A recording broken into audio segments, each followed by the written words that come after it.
Oke ya, kita mulai dulu teman-teman sekalian. Assalamualaikum warahmatullahi wabarakatuh. Alhamdulillahirobbilalamin. Mohon izin untuk bisa menyampaikan materi ya, yang sebenarnya kemarin sudah dibahas sama teman-teman dalam diskusi penemuan ilmiah sama institut ya, yang berjudul Dunia Jawa Pasca Perang Jawa dalam tafsir intelektualisme Jawa Islam ya. Jadi video ini adalah semacam rekaman ulang dari apa yang sempat kami ceritakan kemarin. Harapannya bisa lebih jelas untuk didengarkan bagi rekan-rekan seperti itu. Semoga bermanfaat. Bismillahirrahmanirrahim.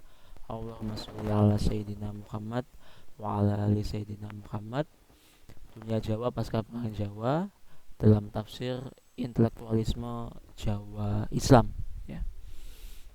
Uh, Kalau teman-teman lihat di sini ada sebuah lukisan ya, sebuah lukisan. Ini adalah lukisan Raden Saleh Syarif Bustaman ya, um, yang menggambarkan tentang Pangeran Diponegoro ya, Pangeran Diponegoro yang saat itu dijebak ya dan ditangkap oleh pemerintah kolonial ya, seperti itu. Dan sebenarnya ada lukisan lain ya yang momennya sama, proses penangkapan Pangeran Diponegoro, tapi yang nulis adalah orang Belanda seperti itu. Di sini yang membedakan adalah kalau Raden Saleh melukiskan Pangeran Diponegoro itu dengan keberanian dan tegap ya. Jadi nggak gentar sama sekali ketika ditangkap. Namun kalau yang melukis orang Belanda tersebut, Raden Saleh digambarkan menunduk ya, lesu seperti itu. Dari dua pelukis ini kita bisa tahu bagaimana perspektif masing-masing ya. Raden Saleh ya, mewakili pandangan pribumi Muslim Jawa ya, seperti itu. Dan pelukis Belanda tadi mewakili kepentingan Belanda seperti itu ya. Dan dalam pembahasan materi ini kita akan membahas dalam lingkaran hal tersebut ya, seperti itu insyaallah. Oke, saya lanjut teman-teman. Dunia Jawa sebuah pembentukan jati diri ya. Dunia Jawa sebuah pembentukan jati diri. Dunia Jawa yang historis, yang kosmopolis sekaligus spiritualis, pada sejatinya merupakan perwujudan dari ruang dialektika yang terjadi dalam diri manusia Jawa. Jadi sebenarnya kalau kita ngebahas tentang sejarah ya, yang berjalan ya, yang terjadi di Jawa ya, yang juga kosmopolis ya kan, orang Jawa ini kan udah sejak dulu terbiasa ketemu orang asing kan, seperti itu ya. Ketemu orang Cina, orang Persia, uh, orang Arab ya, seperti orang-orang Eropa ya, orang Jepang gitu kan. Jadi benar-benar kosmopolis. Jadi orang Jawa ini adalah manusia yang mendunia sebenarnya kan, seperti itu. Sekali juga spiritualis ya, itu ciri dari manusia Jawa. Nah, sebenarnya ketika kita ngebahas sisi historisnya, sisi kosmopolisnya, sisi spiritualisnya, sebenarnya kita sedang membicarakan tentang ruang dialektika dalam diri manusia Jawa itu sendiri ya. Dan ya sudah menjadi takdir Allah ya, sudah menjadi takdir Allah Subhanahu wa taala bahwa Islam hadir di Jawa, bahwa Islam hadir di Jawa, yang akhirnya turut membangun keagamaan, kebudayaan maupun peradaban yang lestari hingga kini. Jadi di sini perspektif saya ya, perspektif saya adalah ingin melihat bahwa Islam harus kita lihat sebagai sebuah realitas ya, yang memang benar-benar hidup dalam ruang kebudayaan masyarakat Jawa seperti itu ya. Jadi perspektif saya adalah perspektif Muslim Jawa seperti itu ya. Dan kita tahu bahwa ya Islam memang banyak membangun kebudayaan dan peradaban yang lestari hingga kini seperti itu. Dan melalui ajaran-ajaran seperti Sangkang Paraning Dumadi ilmu iku kelakone kanthi laku hingga adanya selamatan ya. Itu turut mempertegas bahwa kejawaan dan keislaman adalah manunggal atau satu kesatuan seperti itu ya. Jadi kejawaan dan keislaman adalah manunggal atau satu kesatuan seperti itu. Saya lanjut. Oke, dunia Jawa dari Majapahit, para wali dan pribumi Islam. Yang pertama nomor satu, kita perlu tahu bahwa Kerajaan Majapahit yang kekuasaannya mulai surut karena panjangnya konflik internal, pada kenyataannya secara kultural tetap mempunyai pengaruh yang kuat sepanjang abad 15, abad 16. Dan di masa-masa tersebutlah ya, di masa-masa itulah terjadi sebuah proses penting berupa sintesa antara kebudayaan Hindu-Buddha dengan Islam seperti itu. Yang kedua, dalam lingkaran inti Kerajaan Majapahit sendiri sudah banyak keluarga bangsawan yang itu memeluk Islam ya.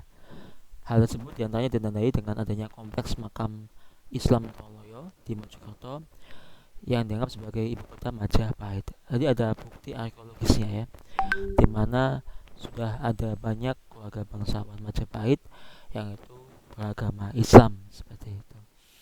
Yang ketiga ya, tadi berdasarkan poin 1 dan 2 menjadi bukti historis bahwa Islam bisa diterima secara luas dalam masyarakat Jawa ya, bahwa Islam telah bisa diterima secara luas dalam masyarakat Jawa, dan itu semua didukung oleh para wali ataupun ulama Jawa yang berhasil menjalankan strategi keagamaan maupun strategi kebudayaan dalam mendakwahkan Islam di Jawa. Yang keempat, para wali atau ulama Jawa ya, para wali atau ulama Jawa kehadirannya merupakan representasi dari Islam yang rahmatan lil alamin ya, merupakan representasi dari Islam yang rahmatan yang lil alamin seperti itu. Jadi bukan Islam yang bukan menjajah ya atau menghancurkan, bukan seperti itu. Yang dengan perspektif rahmatan lil alamin itu akhirnya berhasil membangun tatanan keagamaan maupun kebudayaan yang saling terikat antara kejawaan dan keislaman, sehingga terjadilah momentum pribumisasi Islam ya.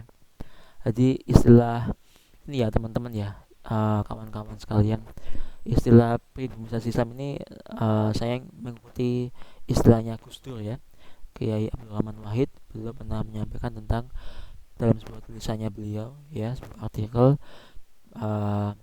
diantaranya beliau menyampaikan tentang pribumisasi Islam seperti itu. Dan menurut saya ini hal yang pas ya seperti itu, dibanding dengan perspektif para ilmuwan Barat ya yang menyebutkan sinkretisme ya Islam ya seperti itu. Yang kalau kita baca di bukunya Profesor Simo dalam buku berjudul Mistik Islam Kejawen ya, itu kan disampaikan definisi sinkretis adalah intinya pencampur aduan seperti itu kan antara semua kepercayaan yang ada seperti itu. Padahal nggak seperti itu juga kan, kalau kita perspektifnya Islam nggak seperti itu kan. Sehingga lebih pas adalah kita menggunakan perspektif pribumisasi Islam seperti itu. Pribumisasi Islam itu diantaranya, karena kita meyakini ulama-ulama kita, para wali itu pasti sudah paham ya bagaimana mengondisikan agar agama ini bisa diterima kan seperti itu. Jadi selama itu akidahnya udah aman ya, yang penting, maka hal yang lain bersifat kebudayaan itu sesuatu yang bisa dikondisikan ulang seperti itu. Yang penting akidahnya selamat dulu seperti itu. Makanya kan wayang ya kan seperti itu, selamatan itu ya monggo masih ada aja seperti itu. Yang penting akidahnya udah Islam kayak gitu kan seperti itu, udah syahadat seperti itu ya kan. Makanya akhirnya kita bakal menemukan banyak riwayat pewayangan itu kan bersifat sufistik seperti itu kan. Itu diantaranya selamatan. Dulu selamatan konteksnya memang Hindu Buddha kan seperti itu. Cuman setelah ada para wali ya kan, ya selamatan tetap ada ya, tetap kumpul-kumpul, tetap maem-maem ya kan, tapi udah beda isinya ya kan. Isinya adalah zikiran, sholawatan gitu kan, berdoa kepada Allah, memohon syafaat kepada Rasulullah, seperti itu. Jadi itu secara bentuk sama selamatan, tapi secara isi berbeda. Itulah ibumisasi Islam, seperti itu. Yang kelima, ibumisasi Islam ini bisa ditemukan pula pada banyak literatur Jawa ya. Di antaranya ada Serat Ulangreh yang dikarang oleh Pak Gubernur IV, ada Serat Widatama, ada Serat Centini yang merupakan ensiklopedia Jawa gitu kan. Ensiklopedia Jawa 12 jilid yang ditulis oleh para cendekiawan keraton ya, seperti itu. Ada 3 tokoh besar itu kan, 12 jilid, dan itu termasuk mahakarya Jawa ya, seperti itu. Ada Serat Wit Hidayat Jati yang ditulis oleh Raden Ngabiyong Warsito. Ada Serat Paramayoga juga yang ditulis oleh Raden Warsito juga. Ada kitab Usulbiyah yang diperkenalkan oleh Sultan Agung ya, abad ke-17 ya, seperti itu. Di antara isinya adalah menceritakan Kanjeng Nabi Muhammad itu menggunakan mahkota emas dari Majapahit, seperti itu. Ada Serat Dewa Ruci yang digunakan dakwah oleh Syekh Mutamakin dari Jawa Tengah abad 17 kira-kira 17-18 ya, seperti itu. Dan ada juga kitab Primbon Ada Makna ya, yang kalau kita lihat itu ilmu tentang petongan atau hitungan Jawa Islam, seperti itu. Dan masih banyak yang lain, termasuk adanya pesantren ya, pesantren. Jadi pesantren itu abad 14, 15, 16, 17 ya, 19 itu menjadi sumber pengetahuan utama. Jadi pondok pesantren itu menjadi sumber pengetahuan utama bagi masyarakat Jawa gitu kan, seperti itu. Jadi nggak ada tempat pendidikan lain yang lain selain adalah pesantren. Yang utama adalah pesantren ya, seperti itu. Dan di pesantren juga lah ilmu Jawa itu dipelihara, seperti itu ya.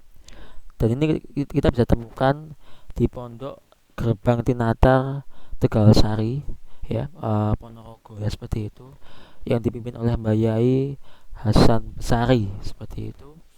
Beliau kepada santrinya juga mengajarkan sastra Jawa gitu kan, dan di antara santrinya adalah Raden Ngabehi Ronggo Warsito, seperti itu ya, yang belajar kepada Mbak Yai Hasan Besari, seperti itu.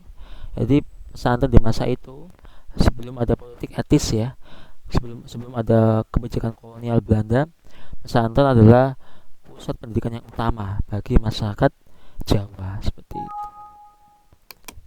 Dan semua bangsawan keraton dulu ya, priai ya, dulu kalau belajar ya di pesantren kayak gitu. Itu oke. Saya lanjut lagi. Oke, bentar. Ini ada beberapa penjelasan dikit ya, teman-teman, dari saya. Ini poin tambahan aja. Jadi ada yang perlu kita garis bawahi bersama, bahwa Islam hadir tidak sebagai oposisi ya, tidak sebagai oposisi, malah menjadi bagian internal kekuasaan, itu yang pertama. Yang kedua, Islam tidak hanya hadir di pinggiran ya, nggak cuma hadir di pesisir ya, tapi Islam juga hadir di pusat kekuasaan, seperti itu ya. Jadi Islam nggak cuma tumbuh di pinggiran, tapi juga hadir di pusat kekuasaan ya. Dalam hal ini kita bisa lihat di Kerajaan Majapahit, seperti itu ya. Udah ada banyak keluarga bangsawan Raja Majapahit yang itu Muslim, seperti itu. Dan diantaranya adalah istri raja saat itu, Putri Champa. Beliau adalah seorang muslimah ya, dari Kamboja, seperti itu, yang punya saudara yaitu Sunan Ampel, seperti itu kan. Jadi Mbah Sunan Ampel ini akhirnya datang ke Nusantara, mendarat di Gresik. Dari Gresik akhirnya perjalanan ke Mojokerto, seperti itu ya, menghadap Raja Majapahit saat itu, yang akhirnya diberi tanah di Surabaya, seperti itu. Oke, itu di antaranya. Dan itu ya, jadi gini, dalam konsep kepemimpinan Jawa, jadi di masa Hindu Buddha itu, raja itu dianggap sebagai perwakilan Tuhan seperti itu, raja ya, di masa Hindu-Buddha. Dan itu pada nyatanya juga tetap berlaku ketika Islam ya. Ketika udah muncul banyak kesultanan Islam, itu sultan itu masih dianggap sebagai perwakilan Tuhan kan, seperti itu, atau perwujudan Tuhan ya kan, seperti itu. Makanya ada sebutan khalifatullah kan, seperti itu. Di perspektifnya kepercayaan masyarakat Jawa masih pada saat Hindu Buddha ya, raja itu adalah perwujudan Tuhan di bumi, seperti itu. Ketika melihat rajanya itu kok masuk Islam, itu kan pasti akan membuat masyarakat itu kan berubah pikiran kan, seperti itu. Itu yang mempercepat akhirnya Islam itu diterima oleh masyarakat Jawa, seperti itu. Ketika rajanya atau ketika para bangsawan kerajaan itu kok masuk Islam, pasti rakyatnya juga mikir kan, dan rakyatnya juga ikut masuk Islam, seperti itu. Jadi peran pemimpin itu juga mempengaruhi kondisi keagamaan rakyatnya, seperti itu. Itu mungkin di antaranya. Dan peran ini ya, Islam sufistik ya, Islam yang bersifat kesufian ya, bersifat tasawuf, itu juga mempengaruhi mudahnya masyarakat Jawa memahami Islam, seperti itu. Jadi para wali-wali itu, para ulama kita itu nggak menunjukkan fikih ya, di awal itu nggak menunjukkan fikih, tapi lebih pada sufistik, seperti itu.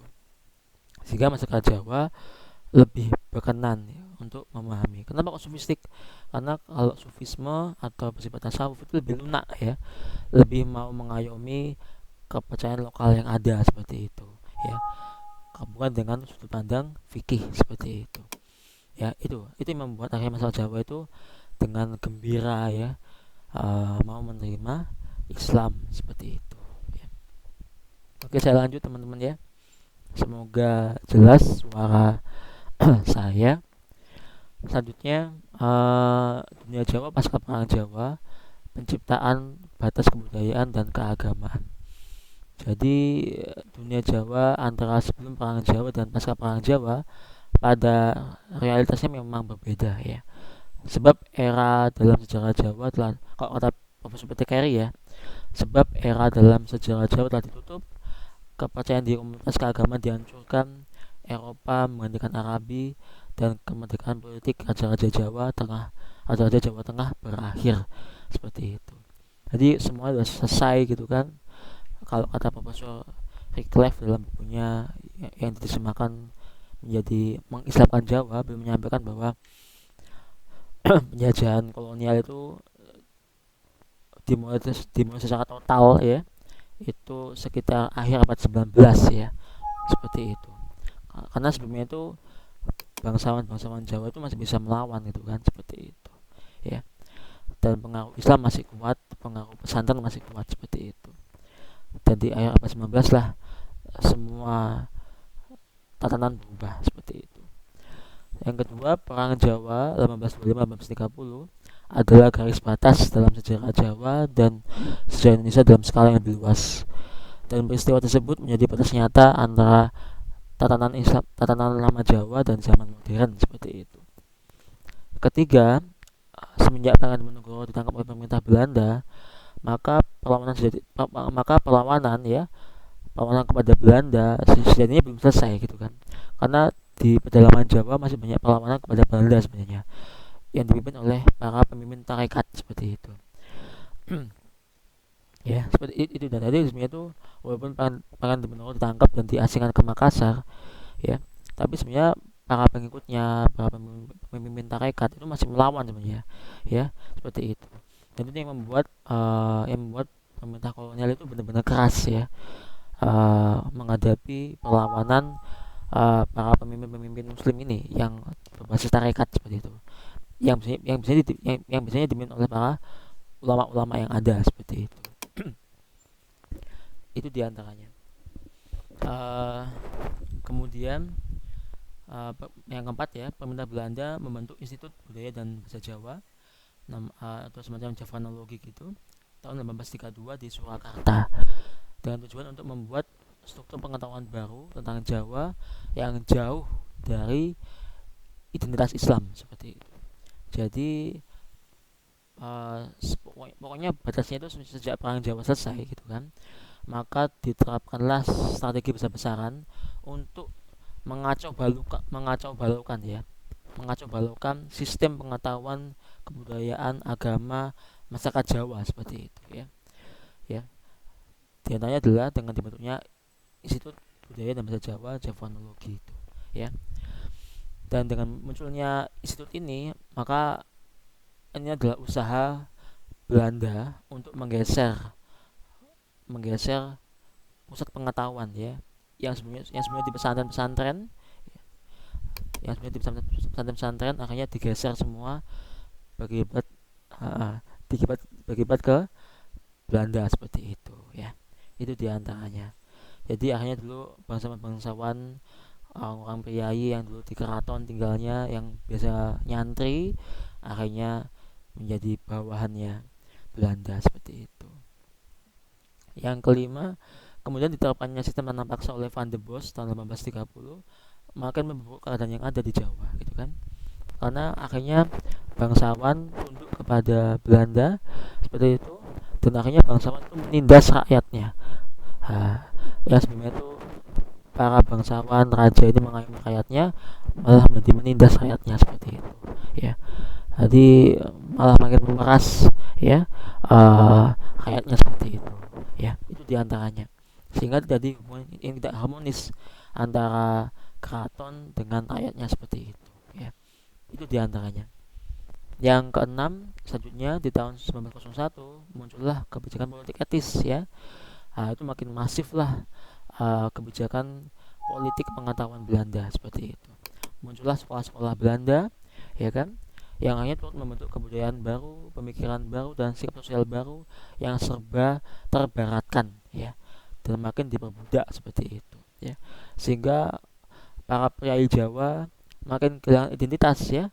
Mereka makin jauh dari Islam, mereka makin jauh dari pesantren seperti itu. Itu diantaranya. Dan yang ketujuh adalah muncullah penerbitan balik pustaka ya. Di awal abad 19 muncullah majalah Kejawen, yang itu akhirnya itu merombak cara kesusastraan kita ya. Jadi sastra Jawa yang dulu klasik itu dirombak semuanya. Kan ada tembang Macapat ya, ada tentang Gulo, ada Sinom, itu semua dilenyapkan menjadi semacam prosa modern seperti itu ya. Jadi apa yang disebut sebagai sastra Jawa modern itu melenyapkan tembang Macapat itu seperti itu, sehingga orang Jawa sendiri makin jauh dari pengetahuan leluhurnya seperti itu. Itu diantaranya teman-teman. Tambah dikit dari saya, uh, bahwa kolonialisme bukan hanya menjajah secara geografis, tapi mereka juga menjajah secara kebudayaan, sosial, pemikiran, dan keagamaan seperti itu. Mereka mempelajari budaya kita, pengetahuan kita, tujuannya adalah untuk menciptakan rekayasa baru pengetahuan. Itu diantaranya. Ya, mereka memang pintar akhirnya, tapi juga ikut menciptakan politik pengetahuan bagi kita seperti itu. Yang kedua, sehingga akhirnya yang bisa mendefinisikan diri kita itu bukan kita sendiri tapi orang lain seperti itu. Jadi siapa sih orang Jawa itu, yang ngomong bukan kita tapi orang asing seperti itu kan. Seperti itu diantaranya akhirnya kan. Jadi yang lebih bisa cerita tentang kita itu bukan kita sendiri tapi orang-orang asing seperti itu. Yang ketiga, ya inilah berlaku namanya the theory of power. Jadi mereka yang berkuasa maka mereka yang punya peradaban, dan karena mereka yang punya peradaban maka mereka yang punya kemampuan untuk memproduksi pengetahuan, kebudayaan, ekonomi, bahkan politik militer ya seperti itu. Ya itu berlaku sejak dulu sebenarnya kan seperti itu. Jadi siapa yang megang kekuasaan maka dia yang megang peradaban sebenarnya kan seperti itu. Itu udah berlaku sejak dulu, Romawi ya, Persia ya kan, yang memegang peradaban saat itu. Akhirnya muncullah Abbasiyah, Umayyah ya, yang memegang peradaban seperti itu. Dan hari ini peradaban kita lebih cenderung masih dipegang oleh Barat ya seperti itu ya. Ya itu semacam hukum sejarah seperti itu ya. Jadi itu yang kita harus pahami di masa itu, di abad 19 ya. Di mana kolonialisme nggak cuma di Jawa sebenarnya, tapi di wilayah Asia Tenggara memang sedang menguat gitu kan, seperti itu kolonialisme itu ya. Tapi kan akhirnya yang ikut membentuk wawasan keagamaan kebudayaan masyarakat Asia Tenggara seperti itu. Yang keempat, hmm, maaf, yang kelima sebenarnya ada perlawanan dari Bayi Sula Darat sebenarnya. Di saat itu Bayi Sula Darat melihat melihat kok ternyata Belanda ini menguasai banget ya. Akhirnya beliau menggunakan Noorpegon ya, menggunakan Noorpegon sebagai perlawanan lah seperti itu, agar masyarakat Jawa tetap bisa mengenal Islam seperti itu ya. Dan ini cukup mengganggu orang-orang Belanda sebenarnya, seperti itu cukup mengganggu orang Belanda dengan adanya Noorpegon ini seperti itu. Dan memang Bayi Sudarat banyak menggunakan kitab-kitabnya menulis dalam Noorpegon kan, diantaranya adalah kitab Al-Hikam ya, yang diterjemahkan beliau dengan huruf Pegon seperti itu, sehingga orang Jawa tetap bisa belajar Islam seperti itu. Jadi Pegon punya unsur perlawanan terhadap dominasi pengetahuan Belanda ya. Jadi Pegon termasuk bentuk perlawanan terhadap dominasi pengetahuan kolonialisme di masa itu ya. Itu terus yang keenam ya, akhirnya hasil dari politik etis itu ya, itu menghasilkan para priai yang lebih lunak sikapnya ya kan, yang dulu sebelum abad 20 ya, kalau kita melawan itu fisik dengan senjata, maka pas di abad 20 maka dibentuklah melalui organisasi-organisasi seperti itu kan, organisasi-organisasi yang terdaftar resmi di pemerintahan Belanda ya. Ada Syarikat Islam ya kan, ada Nahdlatul Ulama, ada Muhammadiyah seperti itu. Itu diantaranya ya. Sehingga kalau kita melawan ya nggak lagi mengangkat senjata ya, sifatnya berdebat kayak gitu lewat tulisan seperti itu. Jadi cenderung lebih lunak seperti itu. Itu diantaranya teman-teman guys. Mungkin terakhir dari saya ya, dunia Jawa pasca perang Jawa hingga kemarin, hari dan esok ya.